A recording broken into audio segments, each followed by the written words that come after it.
అమరావతి మహిళలు కించపరుస్తూ మాట్లాడుతూ మనకి కృష్ణరాజుని ఈ రోజు సజ్జల రామకృష్ణారెడ్డి కూడా ప్రెస్ మీట్ పెట్టి వాళ్ళని మహిళల్ని కించపరుస్తూ మాట్లాడటంపై మీరేమంటారు? ఏమంటామంటేనండి, వీళ్ళందరికీ అసలు రాజ్యాంగం అంటే లెక్క లేదు, మహిళలు అంటే గౌరవం లేదు, ప్లస్ ప్రతిపక్షం అంటే స్నేహపూరితమైన భావం లేదు. ఇలాంటి వాతావరణంలోంచి జగన్మోహన్ రెడ్డి 5 ఏళ్లు చేశాడు, ఇదే పని చేశాడు. మహిళలు ఆయన ఇప్పుడు గౌరవించకపోవటం ఎప్పటి నుంచి ఆయన అమరావతి మహిళలు ఉద్యమం పొలాలు ఇచ్చి కూర్చుంటే ఒకరోజు పలకరించలు ఆయన 1631 రోజు మేము కూర్చుంటే ఇంకా ఆయన ఏమనాలి? మహిళలు అంటే గౌరవం. ఆయన ఎట్లా ఉన్నాడు? యథారాజా తదా క్యాడర్. ఆ క్యాడర్ లో కూడా నేను జర్నలిస్ట్ ముసుగులో మరి మహిళల్ని అమరావతి రాజధాని, ఇది దేవతల రాజధాని కాదు, అది కాదు, ఇది కాదని ఆ యదవ తిట్టడం, ఈ యదవ నేను టైమ్స్ ఆఫ్ ఇండియాలో చూసి ఆపయ్యా నువ్వు అట్లా మహిళలను అనబాకని ఆ ప్రోగ్రాం క్యాన్సిల్ చేయకుండా దానికి ఎంకరేజ్మెంట్ గా ఇంకా కాస్త ఆద్యం పోతున్నాడు ఈ పక్కన కొమ్మినేని గారు. మీ ఇద్దరిని కలిపి మేము నిన్న కేసులు పెట్టాము, అరెస్ట్ చేశారు, ఆయన అరెస్ట్ చేశారు. ఈయన ఏమైపోయాడో తెలియదు. ఇవాళ ఆయన అరెస్ట్ చేస్తే లబోదిపోమని జగన్మోహన్ రెడ్డి బయటకు వస్తాడా? భారతీరెడ్డి CEO సాక్షికి మేమెంత ఆప్టరాలు ఇవాళ ఆవిడికి అమరావతి మహిళగా రాష్ట్రంలో అందరినీ తిట్టాడు. అమరావతి రాజధాని అది కావాలని 124 సీట్లు ఇచ్చారు జనం. ఎవరండి చెప్పింది? ఇప్పుడు మొన్న చేపరాలు కిరణ్ కూడా క్షమాపణ చెప్పి దండాలు దశకాలు పెట్టారు, వదిలేశారా? చెప్పినంత మాత్రం అయిపోద్దా? తీసుకెళ్లి డస్ట్బిన్ కవర్ తోడికి మరీ జైల్లో పెట్టారు అబ్బాయిని. ఒక తెలుగుదేశం కార్యకర్త అయినా కూడా ప్రభుత్వం ఉపేక్షించాలి ఆడాలని అందని చెప్పేసి. కాబట్టి వీళ్ళు క్షమాపణ చెప్పారని వీళ్ళు వదిలేస్తే సజ్జల గారు ఇవాళ మీడియా ముందుకు వచ్చి వీళ్ళందరూ ఆర్గనైజ్డ్ అంట, చెప్పులు తీసుకొని కొట్టినట్టు రాక్షస జాతి సంకర జాతి. ఎవర్రా బాబు రాక్షస జాతి సంకర జాతి? మీరు రాక్షసులు. గత 5 ఏళ్ళు రాక్షస రాజకీయం, రాక్షస పాలన, తూ అంటే కేసు తా అంటే కేసు పెట్టి రాక్షస పాలన కేరళ మద్రాస్ ఆంధ్రప్రదేశ్ చేశారు మీరు. ఇవాళ వచ్చి శంకర్ జాతి వాళ్ళు ఒక టీమును తయారు చేశాడు. లోకేష్ అంటారు ఏం టీమును తయారు చేశారు? మా చెప్పులు పెట్టి మేమే కొట్టాం.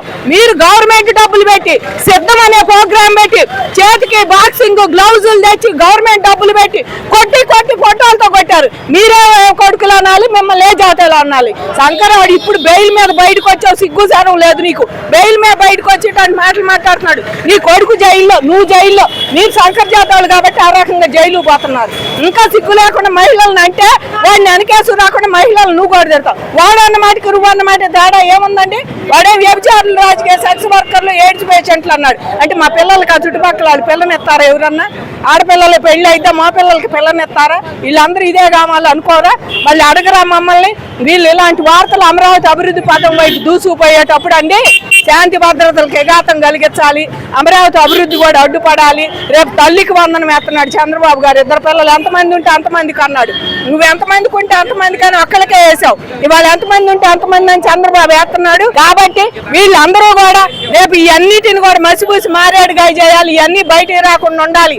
నీ లెక్కర కేసు ఒకటి. ఇవాళ 6 లోపల నుంచి సిట్టుకి రేపు ఎవడి పేరు చెబుతాడో, ఎల్లుండి ఎవరి పేరు చెబుతాడో అని భయం పుడి సత్తున్నారు. వీళ్ళందరూ 6 జైల్లో ఉండారుగా లెక్కర కేసు వాళ్ళు. గోవిందప్ప బాలాజీ మీకు సన్నిహితుడు భారతీరెడ్డి గారికి అత్యంత. మరి కృష్ణమోహన్ రెడ్డి వీళ్ళందరూ కూడా IAS చదివిన వాళ్ళు, MROగా చేసిన వాళ్ళు సిగ్గు సారాలు లేకుండా జైల్లో పడితే వాళ్ళని అనండి సంక్రాంతి ఇంకోటో మమ్మల్ని అనొద్దు. మళ్ళీ అంటే చెప్పు తీసుకొని వీళ్ళందరినీ ఎదురుగా లైవ్ లో కనుకుంటే చెప్పులతోనే ఇలా బయట పూజ మా చెప్పులు తీసుకొని మేము కొట్టాం. నీకు మళ్ళీ గవర్నమెంట్ డబ్బులు పెట్టి అయ్యి తెప్పించి మేము కొట్టలేదు. ఇది ఒకటి గుర్తు పెట్టుకొని సజ్జల గారు కూడా బెయిల్ మీద బయటకు వచ్చాం. నోరు దగ్గర పెట్టుకొని నీ మీద కూడా కేసు పెట్టారు. మళ్ళీ నిన్న జరిగిన సన్నివేశాన్ని మీడియా సమావేశం ఏర్పాటు చేసి దాంట్లో మహిళల్ని రాక్షసులు, శంకర్ జాతి వాళ్ళు, వాళ్ళందరూ పిశాచులు అది ఇదని మాట్లాడారు. దాని మీద మీరేమంటారు? అమరావతి రైతులందరి తరఫునండి మేము ఒకటే కోరుకుంటున్నాము, ఎప్పుడైతే ఈ సాక్షి మీడియా లాంటి వాళ్ళు ఉన్నంత కాలం ఇలాంటివి జరుగుతూ ఉంటుంది. సజ్జల రామకృష్ణారెడ్డి ఆ గత ప్రభుత్వంలో తనదంటూ రాజ్యంలాగా బ్రతికాడు. ఇప్పుడు కూడా ఎక్కడ జగన్మోహన్ రెడ్డిని జైల్లో అయితే నేనే అధికారంలోకి వస్తాను, నాదే చెల్లాలని చెప్పి మళ్ళీ కుక్కని పిల్ల కూర్చోకుండా ఆల్రెడీ బెయిల్ మీద వచ్చి కూర్చున్నాడు. ఇక్కడ మళ్ళీ వెళ్ళటం కోసం అలా మాట్లాడుతున్నాడు. పిశాచులు అన్నాడు, రాక్షసులు అన్నాడు. అదేమంటే శంకర్ జాతికి పుట్టినోళ్ళు అన్నాడు. ఎవరు శంకర్ జాతికి పుట్టినోళ్ళు? ఇన్ని వేల మంది, ఇన్ని లక్షల మంది ఇక్కడ అమరావతి రాజధానికి సంబంధించి ఉంటే వాళ్ళ పిల్లలు అన్ని ఇక్కడ ఇంతమంది చదువుకుంటుంటే వాళ్ళందరినీ నీ ఇష్టం మాట్లాడటానికి నీకేం అర్హత ఉంది అని అడుగుతున్నాం మేము అందరం కలిసి.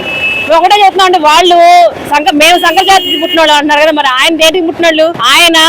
ఆయన మేనేజ్మెంట్, సాక్షి మేనేజ్మెంట్ మరి ఎక్కడ ఉంటుంది? ఈ సంకర జాతిలోనే ఉంటుందిగా, ఈ పాలనలోనే ఉంటుందిగా. ఏది చెప్పారు కదా, ఈ రాక్షసులు పిశాచులు అన్నారుగా, ఆ పిశాచులోనే ఉంటున్నారు వాళ్ళు కూడా. అంటే వీళ్ళు మాట్లాడే మాటలకి జనాలు ఏమి చెప్పాలనుకుంటున్నారు, వీళ్ళు పద్ధతిలో కూర్చుంటారు అక్కడ, మేము ఇంటా కూర్చుంటాం అనుకుంటున్నారు. ఒక్కొక్కడు ఎవరైతే బయటకు వస్తున్నారో, నిన్నటి దాకా కొమ్మినేని శ్రీనివాసరావు, ఇప్పుడేమో వీళ్ళు మాట్లాడుతున్నాడు. కొమ్మినేని శ్రీనివాసరావుని ఎలాగో అరెస్ట్ చేశారు, మంగళగిరి తీసుకొస్తున్నారు.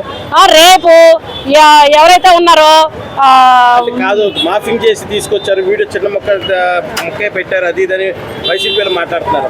దాని మీద మీరు ఏం మాఫింగ్ చేశారు అంటే వైసీపీ వాళ్ళు అంటున్నారు, సజ్జల రామకృష్ణారెడ్డి వచ్చి మాట్లాడి వీళ్ళు కావాలని దుష్ప్రచారం చేస్తున్నారు, అది ఇదని నన్ను మాట్లాడుతున్నారు. మాఫింగ్ చేసి తీసుకొస్తే మరి చూపించమనండి అయితే, మాఫింగ్ చేసి ఫుల్ వీడియో వేయమనండి అయితే. ఇప్పుడు మాఫింగ్ చేశారంటున్నారు, కట్ చేసి పెట్టారంటున్నారు, ఫుల్ వీడియో రిలీజ్ చేయమనండి. ఆయన మాట్లాడింది అంత దమ్ము ధైర్యం ఉంటే ఫుల్ వీడియో మాట్లాడతారు కదా, ఆ మాట్లాడింది రిలీజ్ చేయమనండి.